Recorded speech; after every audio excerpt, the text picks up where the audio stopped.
मित्रों, अगर मैं आपसे कहूं कि सदा सच बोले, जितना हो सके दूसरों के कल्याण के बारे में ही सोचें, खुद भले ही भूखे रहें, लेकिन सबसे पहले सामने वाले के खाने के बारे में सोचें, तो आपको ये सुनकर थोड़ा सा अटपटा लग सकता है।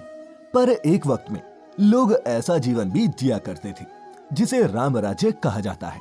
लेकिन क्या वर्तमान में भी ऐसी सोच रखने वाले लोग हैं? और अगर हैं, तो उनका जीवन कैसा होता है? वो सुखपूर्वक जीवन जीते हैं या फिर उनको कठिनाइयों का ही सामना करना पड़ता है? आज के इस वीडियो के माध्यम से हम इन्हीं कुछ प्रश्नों के उत्तर जानने की कोशिश करेंगे। तो नमस्कार और स्वागत है आप सभी का द डिवाइन टेल्स पर एक बार फिर। आइए मित्रों, सबसे पहले जानते हैं कि राम राज्य आखिर कहते किसे हैं। रामचरितमानस में गोस्वामी तुलसीदास जी ने कहा है, दैहिक दैविक भौतिक तापा, राम राज्य नहीं काहू ही व्यापा। और मित्रों, इन्हीं पंक्तियों में निहित है राम राज्य की संकल्पना। राम राज्य एक आध्यात्मिक स्थिति है, एक पवित्र मानसिक स्थिति, जिसे अगर कोई मनुष्य पाले या फिर समायोजन स्थापित कर ले तो वो मनुष्य भी भगवान का रूप हो जाता है।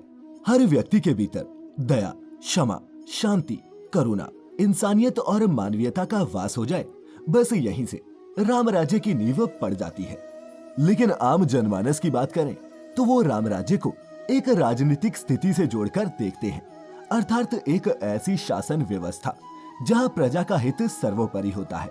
राम राज्य, जिसका अर्थ पूरी दुनिया में बिना किसी भेदभाव, ऊंच नीच सभी लोगों को एक समान अधिकार प्राप्त हो, जहां किसी प्रकार का दुख और भय ना हो, ऐसा राज्य राम राज्य माना जाता है, जिसके सूत्रधार हमारे आराध्य भगवान प्रभु राम है।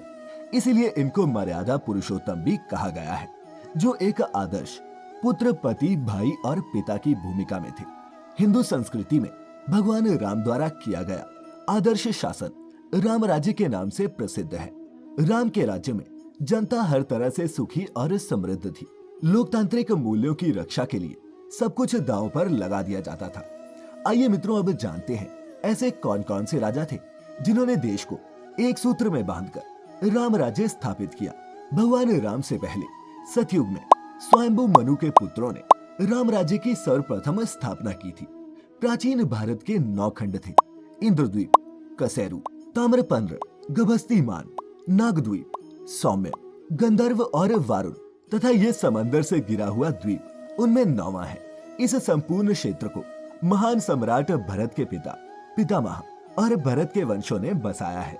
यह क्षेत्र वर्तमान अफगानिस्तान से लेकर अरुणाचल प्रदेश तक और कश्मीर से लेकर कन्याकुमारी तक था। महाभारत युद्ध के बाद समय समय पर राम राज्य स्थापित किया गया, परंतु मित्रों, वर्तमान में कलयुग चल रहा है।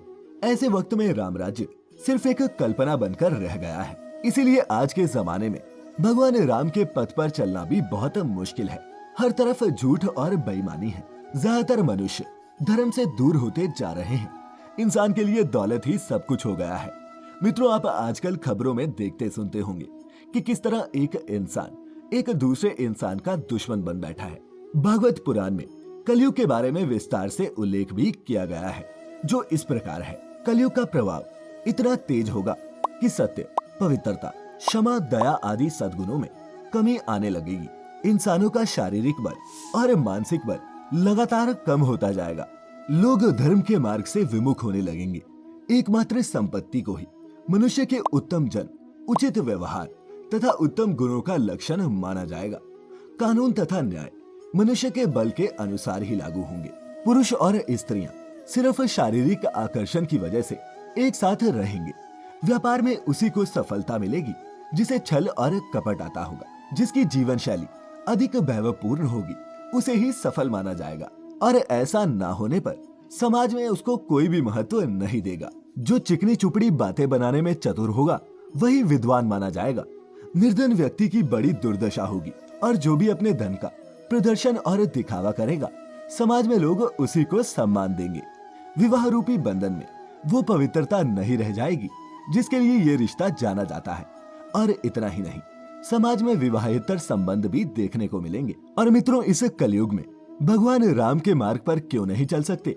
उसके कई कारण हैं, लेकिन उससे पहले बता दें कि अगर आप व्यवहारिक होकर सोचेंगे तो ऐसे में अगर आप राम के आदर्शों पर चलेंगे तो जीवन जीना कठिन हो जाएगा, क्योंकि समाज जैसा होगा आपको उसी के अनुसार चलना होता है। अगर आप सीधे और भोले बनकर धर्म के मार्ग पर चलेंगे तो इस संसार में आपको सिर्फ दुख ही मिलेगा। आपको चालाक बनना पड़ेगा, वरना यह दुनिया आपको चैन से नहीं जीने देगी। हम लोगों के सामने ऐसे कई उदाहरण भी हैं जो इस बात को प्रमाणित करते हैं कि आवश्यकता से अधिक ईमानदार और भोले इंसान का जीना कठिन हो जाता है।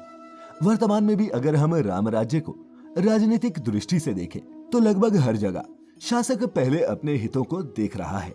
जनता के दुख और दर्द से किसी का भी लेना देना नहीं है, जबकि सरकार को एक पालक और मुखिया के तौर पर देखा जाता है। जब मुखिया ही अपने कर्तव्यों का पालन ठीक से न करके धनोपार्जन में लगा रहेगा तो जनता कभी खुशहाल नहीं रह सकती।